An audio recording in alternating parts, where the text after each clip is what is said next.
we go.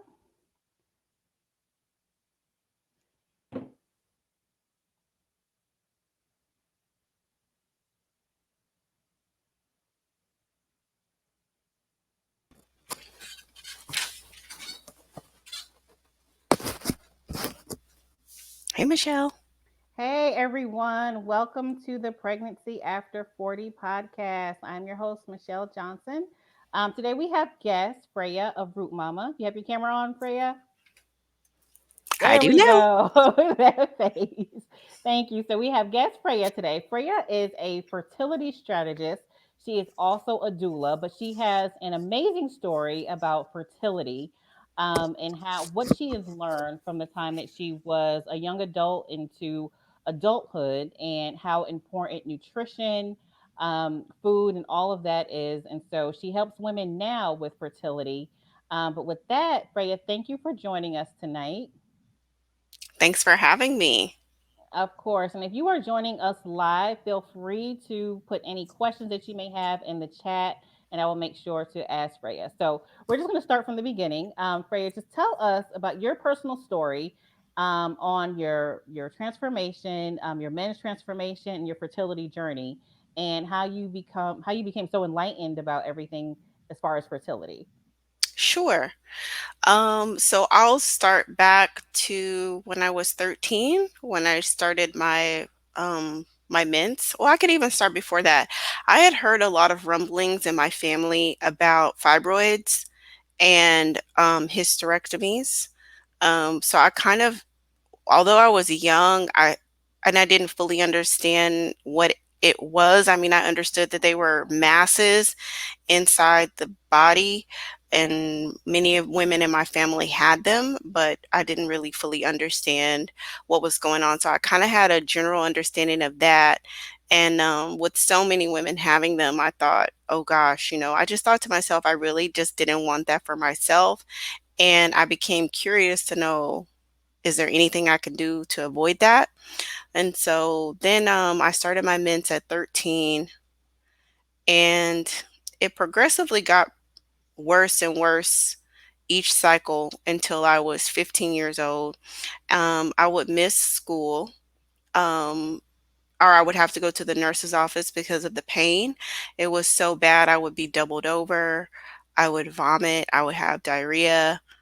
Um, I would like just really, really intense cramps and pains, bloating, my head would hurt.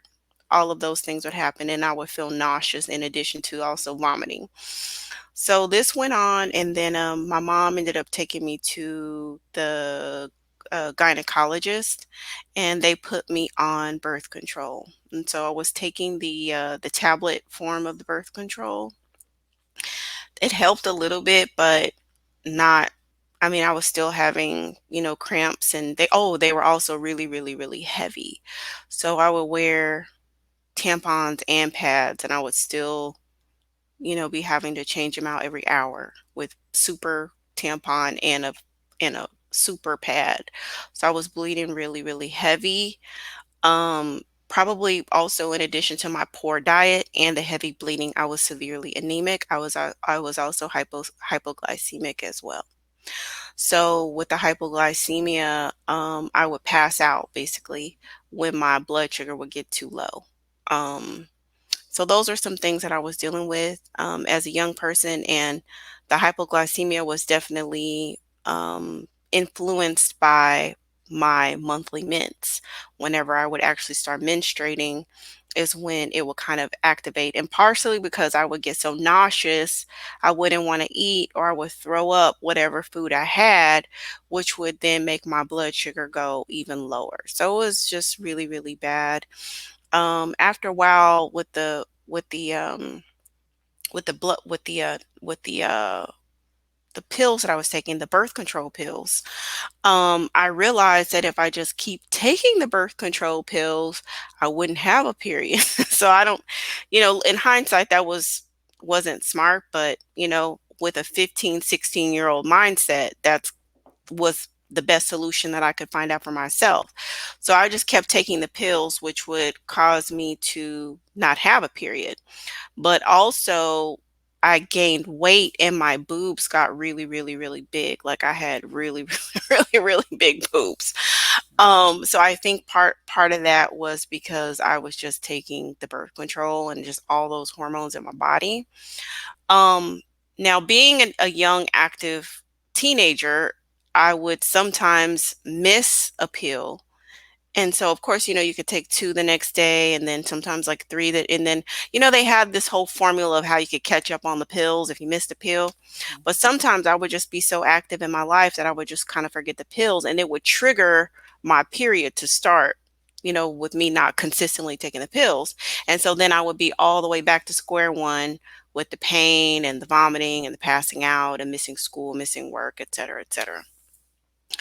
So this goes on for years with me trying to avoid even having a period. But then by the time I was 19 or so, yeah, like around no, around 20, because I remember I was studying abroad.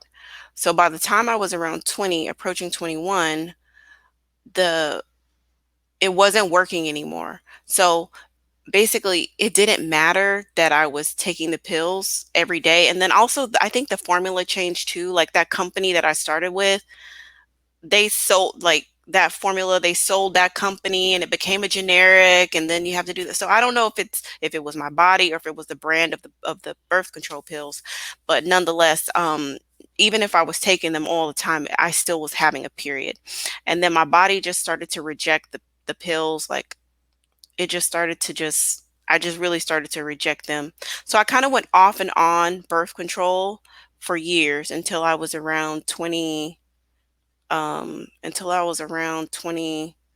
maybe like 25ish or so.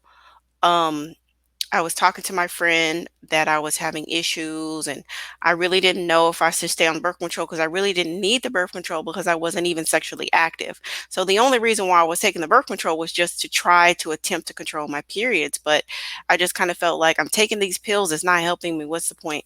And so she put me in contact with a lady who she knew who was a doula, and I talked to her and I was telling her, I really don't think I need to be taking these pills, but I'm not sure.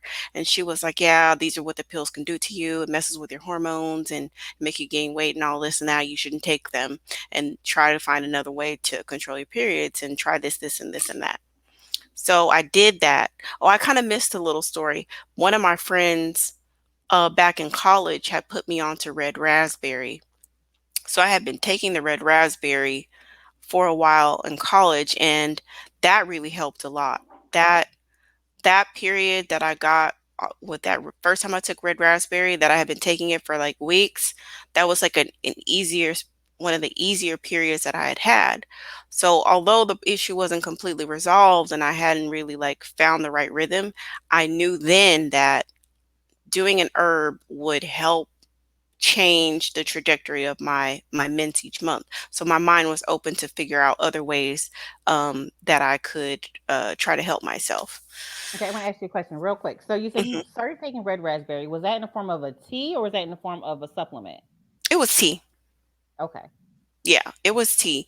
So from my tradition, when it comes to doing herbal tonics, the way I was trained is that it is preferred to do a loose leaf tea and to let the teas infuse into the water over a long period of time. So it just interacts with the water differently. You get different parts of the plant, and it becomes more of a sort of like a medicinal tonic, if you will, as opposed to like the little tea bags that you get, at the grocery store, or whatever, or Hmm. doing the supplement. So that's what I did. I did it in like a mason jar. So um, so I stopped taking the birth control, and then that's when I became vegetarian. I became mostly vegan. Um, I became Okay. most Yeah, I'm gonna stop you for a minute okay. because I remember reading your story, and you talked about how you kind of your thought process was about fast food itself. Like you thought about like the price of fast food and how it could be healthy for you, not healthy for you. Tell us a little bit about that. So I'd stopped eating fast food. in college.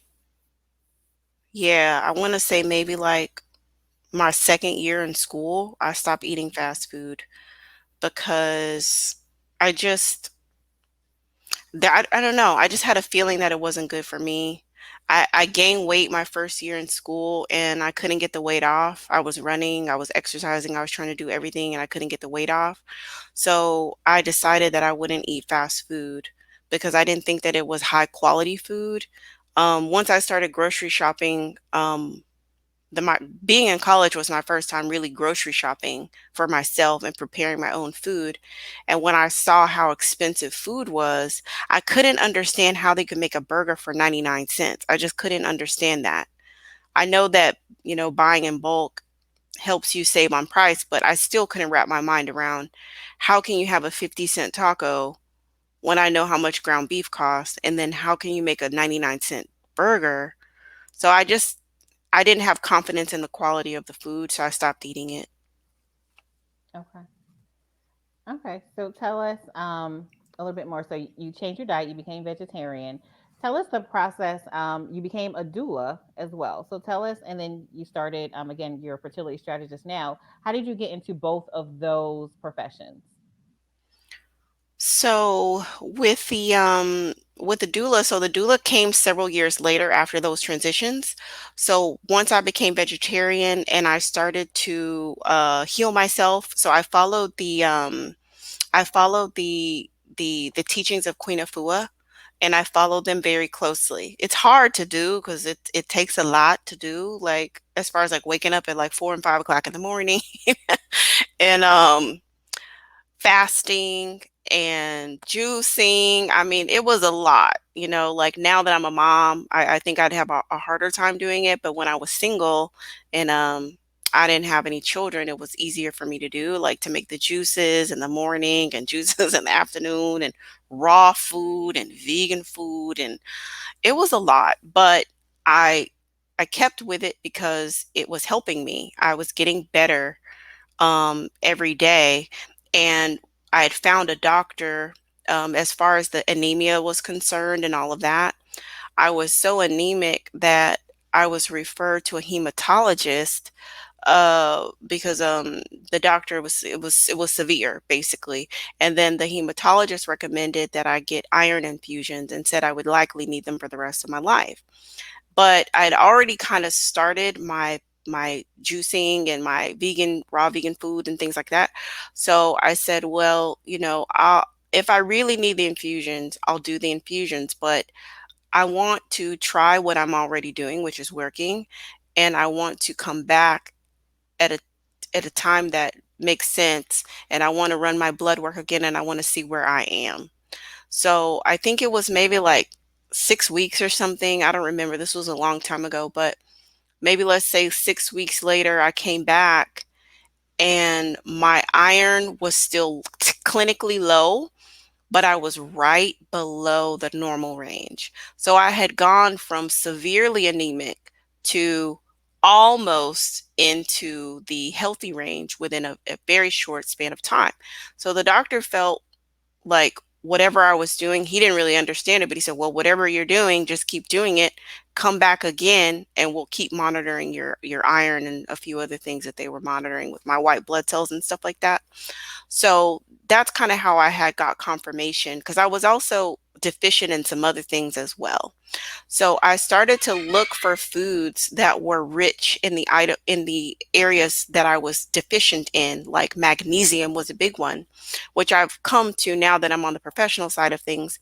I've come to know that a lot of people are deficient in magnesium, and magnesium is key for decision making, for really a lot of biochemical processes in the bodies. That's why magnesium gets depleted so quickly, because it's the precursor for so many different functions in the body. So it's really important to stay up on the magnesium. But anybody who has anxiety or bad nerves, regulation of your mood, you want to make sure to check your magnesium levels. And one thing that I found out is that a lot of times they don't check magnesium levels in your regular annual visits. Like if you go to the gyno for your well woman, or if you go to your regular physician for just like your annual checkup, a lot of times you have to specifically ask them to add magnesium on there so that you could see where you are. Okay. About me getting into being a doula, um after I'd gone through this process of healing myself, because I mean, the story is a bit exhaustive because I'm going to different specialists, right? I'm going to different gynecologists, and this gynecologist is telling me to get on this medicine, and then another one is saying no, try this medicine, and like let's keep just and the solution that they gave me kind of was like, well, let's just keep changing your birth control until you get better. And for me, I didn't feel satisfied with that answer. I just didn't think that I wasn't I just didn't feel satisfied. I said, I should just try. Well, I don't have anything to lose to try to help myself. I don't have anything to lose. I have everything to gain. So that's when I started the process. And so after I healed myself of all of these things, and then someone sent me the video about becoming a doula. I sat with it for a while and then just ended up taking the training and starting that journey.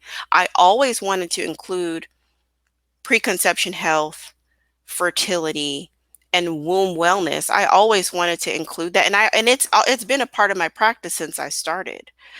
Because that's kind of how I got into it. So some people get into being a doula because they have a baby and it was meaningful for them, and then they want to go off and do it. I became a doula. I didn't have any children, but I wanted to provide the womb wellness information that I wish I would have had at the age of 13, that I wish I would have had as a young person. And then looking at the statistics of um, specifically African American women, and our birth outcomes and our pregnancies and the types of complications that we have, I know from a holistic perspective, it isn't about doing a Hail Mary once you get pregnant, like, oh, you're pregnant. Let's do all these wellness things to get you into shape. Like, let's do it all now. No, it's accumulation of your life. It's the accumulation of your life from the time you're in your mother's womb until the time you decide to conceive your child. All of that counts as to how your pregnancy experience is going to go. So, I don't get to do as much fertility work as I want, because what I've learned is that people are more motivated once they actually get pregnant to do something to do something, or at least that's been my experience within my little corner of the world. So I kind of, it's still there, but I was like, well, if people want pregnancy, that's what I'll give them. If they want pregnancy support, that's what I'll go. That's where I'll go. But it's very meaningful for me. I love it when people contact me and they're like, oh, I'm newly married, or oh, we're thinking about having kids next year.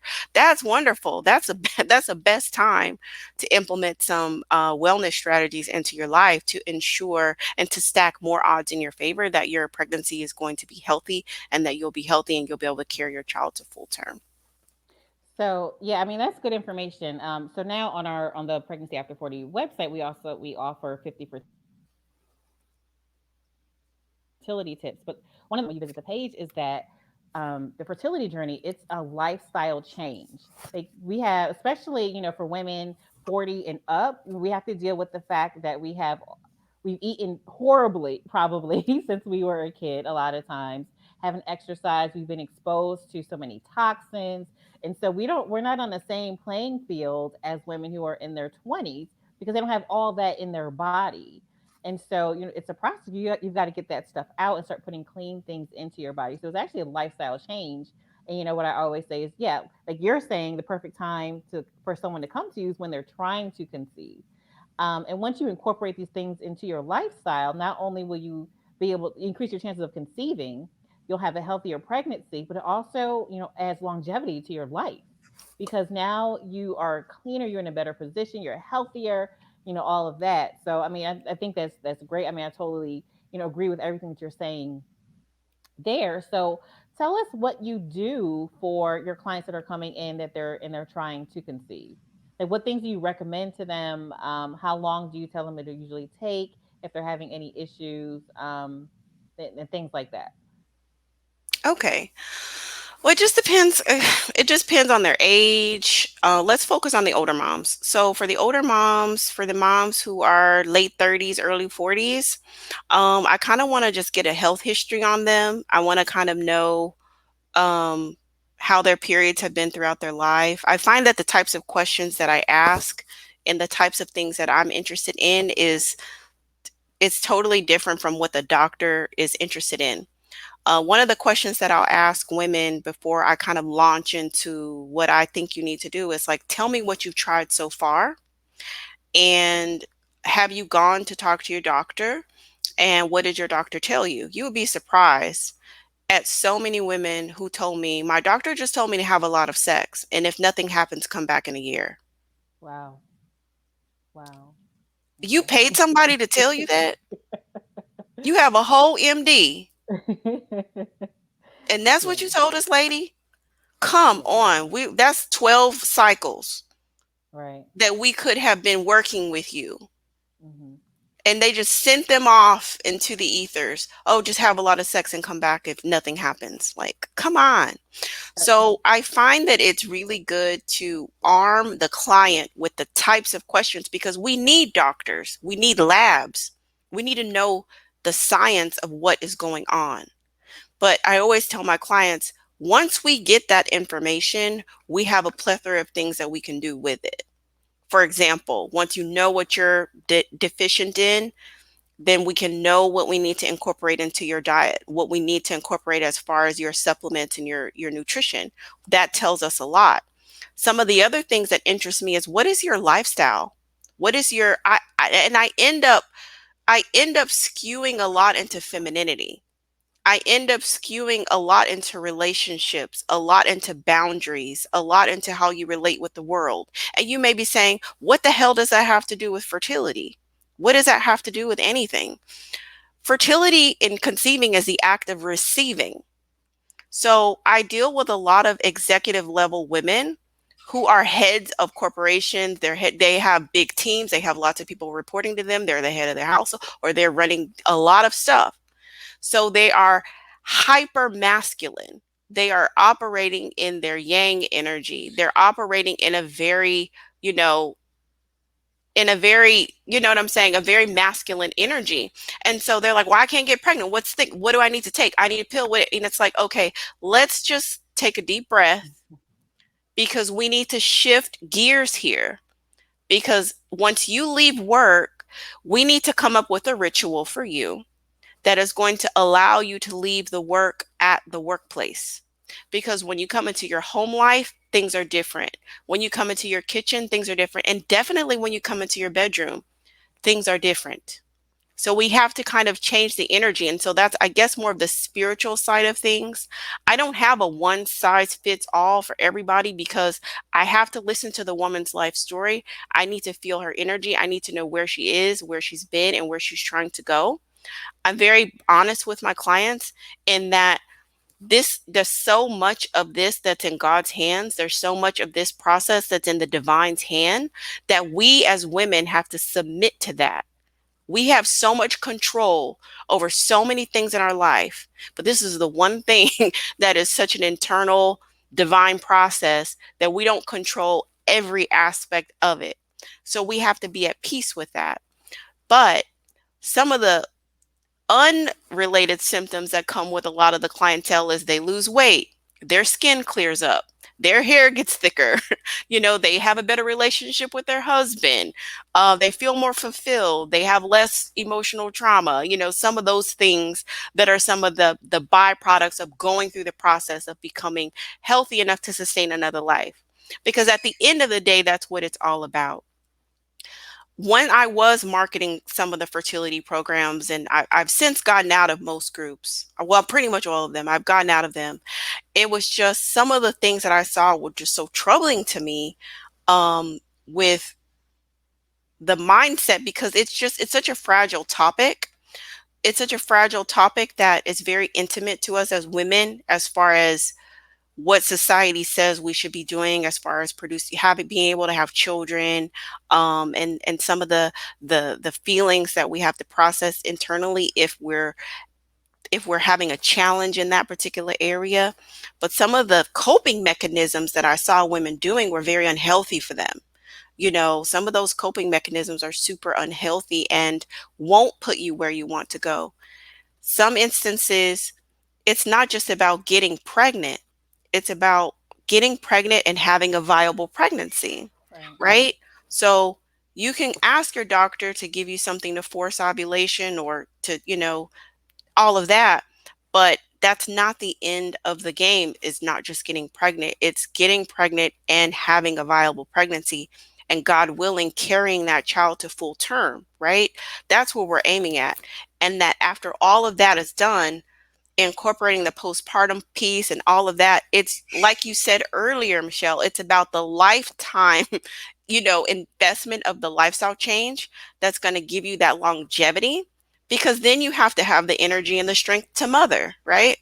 So, Yeah. So we have a few technical difficulties earlier on. So I'm not sure if you answered this or not, but I know you mentioned earlier in your story that you had, or at least you had a family history of fibroids. Did you actually have fibroids yourself growing up, or even I now? did not. I did not. I had one. Um, I knew I had one because I used to work at a sonography place, and my periods were getting a little iffy again, a little off, and so I had the lady who I was working for did a sonogram on me, and she did find a small fibroid. So she saw it and she said, oh, it's so small I can barely see it, and it could be a cyst, because I was getting ready to start my mens. So she said, well, come back afterwards and I'll confirm if it's a fibroid or not. So I did the first sonogram, then I did another one, and she said, yeah, a um that's definitely a fibroid, and it was 3 centimeters, I think, in diameter. And so I knew I had that one fibroid. And then down the line, after I had my daughter, oh, it was probably maybe like almost 3 years after I had my daughter, I went into this lady who does traditional womb massage, the Mexican style.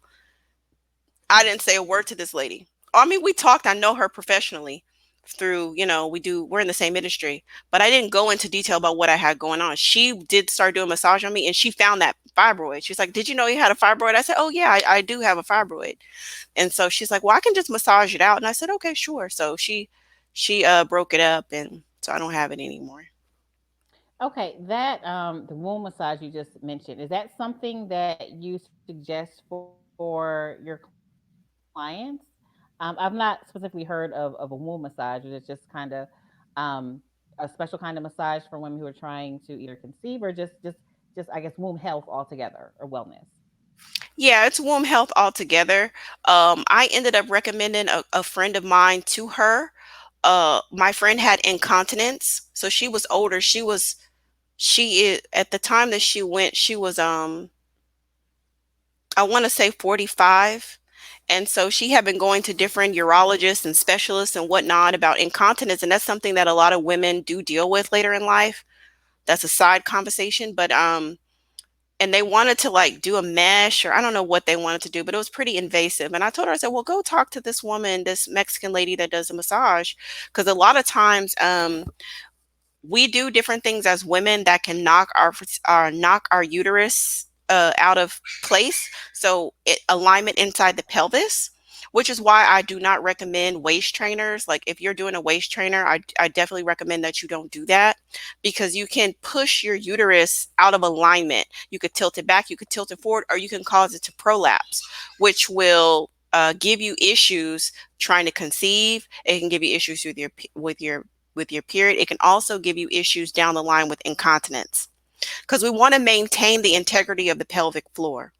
So when she went in and got everything aligned, she was able to shift the uterus and push up the her bladder into the proper place into the pelvis, give her some specific exercises, and it resolved the issue without surgery.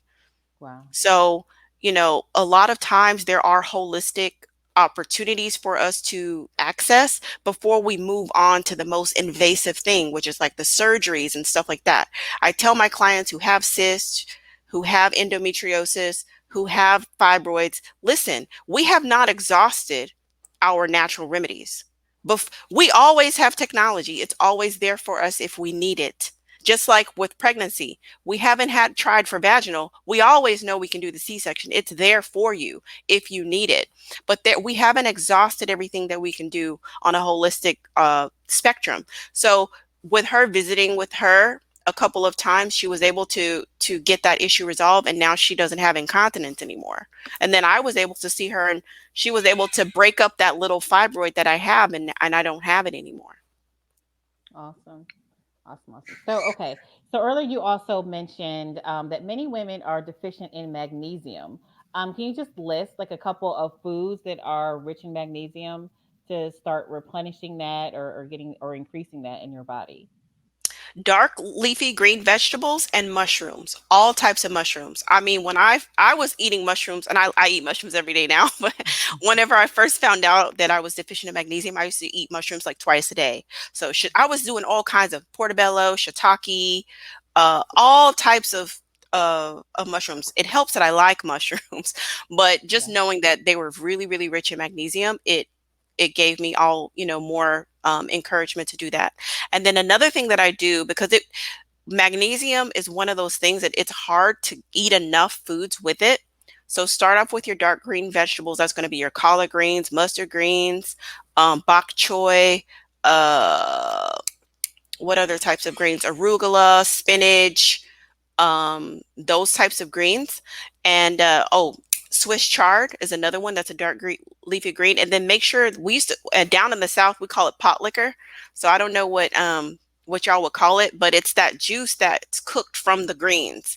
So like that, make sure that you're either using that as a sauce on your food or just drink that because it's draining off the nutrients from the vegetables. So you want to make sure that you consume that as well.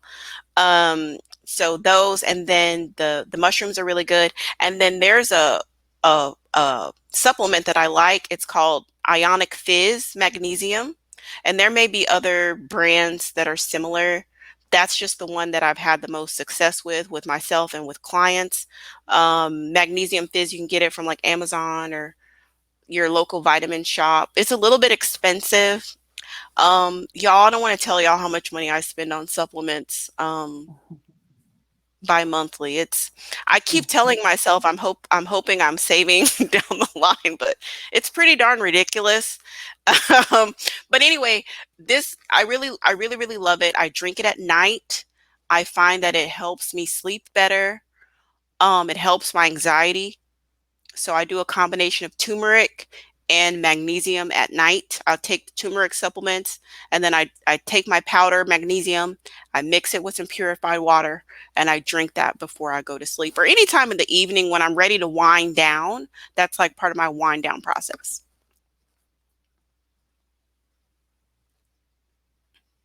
Okay. So, tell us the type of, or just a list, I guess maybe list a few or mention a few of your teas that you use in your fertility practice. And I know you have a specific way and method that women need to consume them, but what are a couple of things that you use as far as teas as it relates to fertility?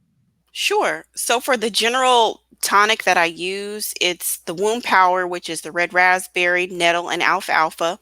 So that's going to be the general tonic that's going to be good to to support womb health. And then for those who are actually trying to conceive, it's going to have dong quai and chasteberry in there as well. And so with the dong quai, that helps regulate it helps to promote like a healthy cycle pattern, right? And then the chasteberry helps to increase the time of the luteal phase, and so that boosts your fertility. So those are the things that I recommend. Just generally, anybody can get them. Um, anybody can just go on there and get those. When I'm working with someone one on one, and I have more information about them, then I tend to do recommend personalized blends. Okay. So for your clients, you have like altogether, what do you have? You have teas, you have supplements, do you have a specific diet overall, a specific foods that you recommend, exercise? Like, what is the whole package that you work with for women? like I was telling you, it's really so personalized. And for me, it's my working style is I'm a woman who's going to tap into your emotions as a woman. There's usually lots of tears, there's lots of release, there's Okay. lots of letting go to exhaling. You know what I'm saying? And I kind of want to trigger that because as women we try to hold it together so much. We're always holding it together for somebody. We don't want to look vulnerable. We don't want to cry. We don't want to, we want to be put together all the time, and we want to be in control. So what I need to help shift that energy is into, okay, we need to move into an energy of like the divine feminine, where you're following your intuition and you're moving in a different type of way, right? So unfortunately, I don't have a one size. Unfortunately, I don't have a one size fit all for that package, but I can tell you, like, we kind of start with a detox phase where there may be things that we need to release and let go of, as far as relationships, television shows, food, drink, habits, and things like that. Letting things go and doing a detox, and then a strengthening phase, a nourishment phase where you're putting in to your body the things that you need to be completely healthy, and then the strengthening phase where you're getting stronger, you're kind of honing in on specific things that you want to work on, and then we have the point where you're getting to the maintenance, and then you can kind of, depending on her age, she can kind of do like a laissez-faire kind of, well, at this point it's safe to start trying to conceive. Because a lot of times what I do tell my clients that once you start implementing a lot of these once you start implementing a lot of these lifestyle changes, sometimes you will just get pregnant, right? Even though we haven't finished everything that we're trying to do. I was talking to like the lady that does my personal training as far as working out. She was talking about like how a lot of her clients will get pregnant after, a few months of working out.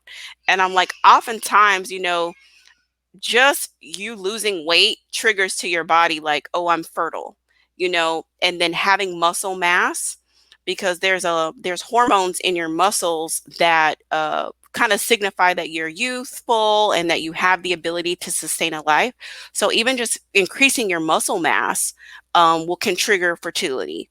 So, and I was telling, I was thinking in my head, I'm not surprised that that does happen. Like, people probably have just been going on their life and just, not getting pregnant, and maybe they're done having children, they're not even thinking about it, and then boom, they started working out, and then they just pop up pregnant.